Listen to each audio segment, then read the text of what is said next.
در منطقه یگو نخ سیگار که بکشه علی دیگه در اونجا در جلسه ها در خانه های مردم اونجا قصه میشه که بچه فلانی بعد زایشت جوان محتاج شد. از مو بچه قصه کرد که در سرکاری بچه فلانی سیگار میکشه زایشت بعد رقم محتاج شد. ای خود سیگار میکشه در شما سیگار گرنگیشی بله شما نه پیسه چی نمیده او رو پشت کده میگردنده بچه مردک میدنه سیگار میکشه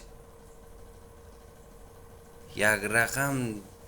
تخ مونه که بعد زایشت بچه فلانی را مگه سیگار منچید نیم تو پشت سری هم داغ مونه بس هم یک چند گپ جور مونه که علی بیخی همون در قطیا و گرزا قیم کده داره اونمون تا سیگار همیشه داغ خوب مونه سیگار میکشه خوب مونه سر سیگار کشیدن یا